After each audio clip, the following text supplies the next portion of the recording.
जब मैं था तब हरि नहीं, अब हरि हैं हम नाही। प्रेम गली अति सांकरी, जामे दो न समाये। नमस्कार, रेडियो प्लेबैक इंडिया के काव्य तरंग में आप सभी श्रोताओं का स्वागत है। इस एपिसोड में मैं अपनी कुछ कविताओं के जरिए उम्र के अलग अलग मोड़ पर प्रेम के अलग अलग पहलुओं पर अपने अनुभव बांटने की कोशिश करूंगा। दोस्तों, प्रेम में ईगो या अहंकार की कोई जगह नहीं होती। प्रेम एक हो जाने का नाम है, जैसे राधा और कृष्ण का प्रेम, जैसे गर्भ में पल रहे बच्चे का अपनी मां के साथ, कभी कभी तो इससे भी महीन और अनकहा। एक कविता देखिए, शीर्षक है चुपके चुपके।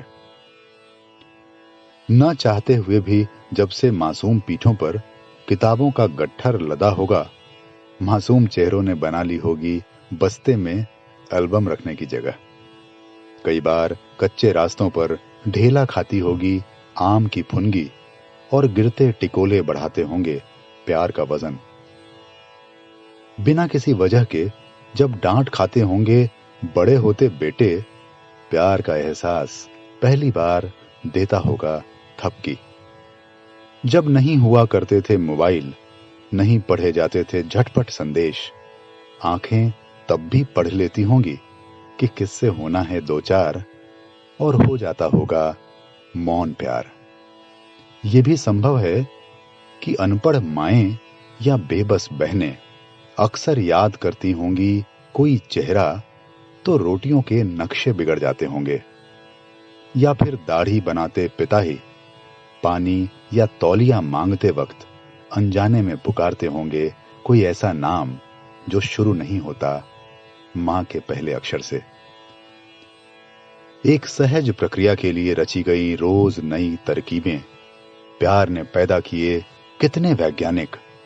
ये सरासर गलत है कि कवि, शायर या चित्रकार ही प्यार की बेहतर समझ रखते हैं। दरअसल जिनके पास मीठी उपमाएं नहीं होती, वो भी कर रहा होता है प्यार चुपके चुपके। साथियों, ये मेरे छोटे शहर और छोटी उम्र का अनुभव था। जब थोड़ा बड़े हुए तो दिल्ली आना हुआ। यहां प्रेम के अनुभव बहुत अलग रहे।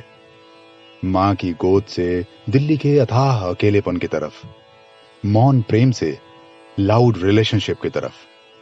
उसी दौर की एक कविता की कुछ पंक्तियां देखिए, जिसमें दिल्ली का या किसी भी महानगर का चित्रण मिलेगा। यहां हर ओर चेहरों की चमक जब भी है मिलती मुस्कुराती है। यहां पाकर इशारा जिंदगी लंबी सड़क पर दौड़ जाती है।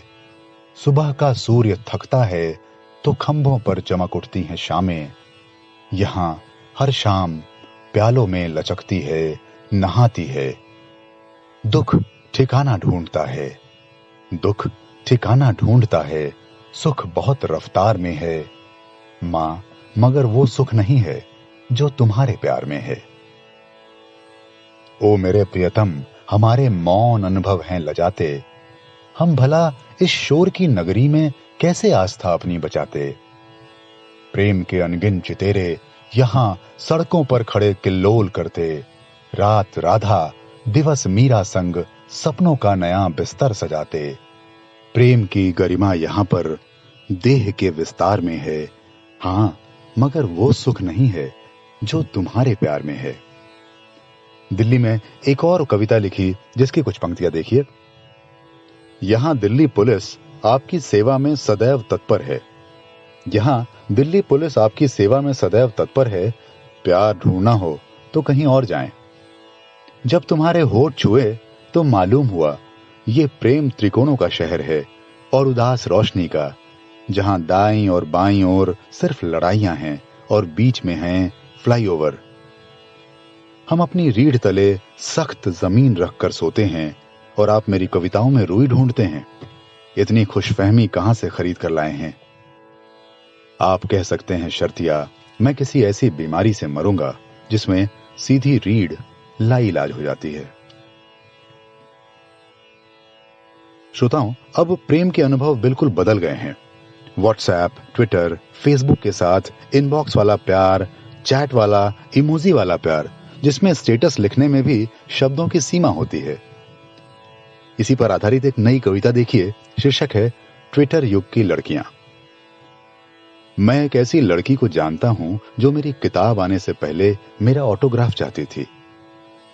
एक ऐसी लड़की को जानता हूं जिसने मेरी काली कोहनी पर अपने होंठ रखे थे रात भर। एक ऐसी लड़की जो मुझसे रूठकर दुनिया का सबसे अकेला आदमी कर गई है।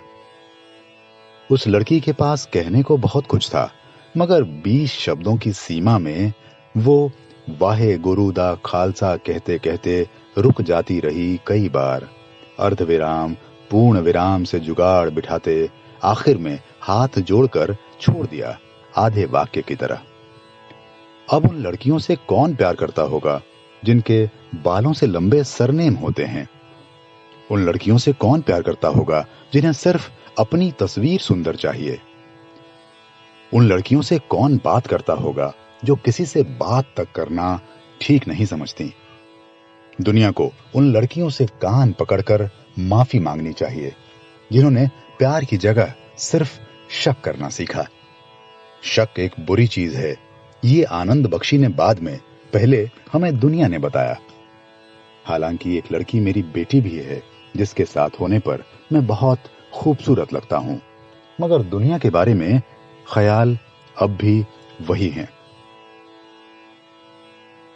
जाते जाते एक कविता जो अपनी बेटी के जन्म पर लिखी थी पेश करता हूं। शीर्षक है नई प्रेमिका के लिए। संसार की सबसे मुलायम तस्वीर मेरे हाथ में है। संसार की सबसे मुलायम तस्वीर मेरे हाथ में है। 22 प्रेमिकाओं का आकर्षण है उसमें, कोई आग्रह नहीं फिर भी। मैं रात भर उसके करवट बदलने का इंतजार करता हूं। वो सरसों के तकिए पर आसमान से बतियाती है। एक निर्दोष हंसी हंसती है मुझ पर कि उसे दे पाया नरक सी ही दुनिया। अपनी पवित्र अंगुलियों से कोई रेखा चित्र बनाती है हवाओं में।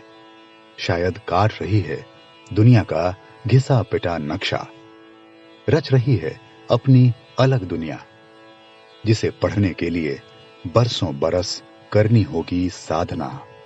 बरसों बरस डूबना होगा प्रेम में। आपको काव्य तरंग की यह प्रस्तुति कैसी लगी जरूर बताइएगा। आलेख, स्वर और कविताएं आपके साथी निखिल आनंद गिरी की। आप सबका बहुत बहुत धन्यवाद।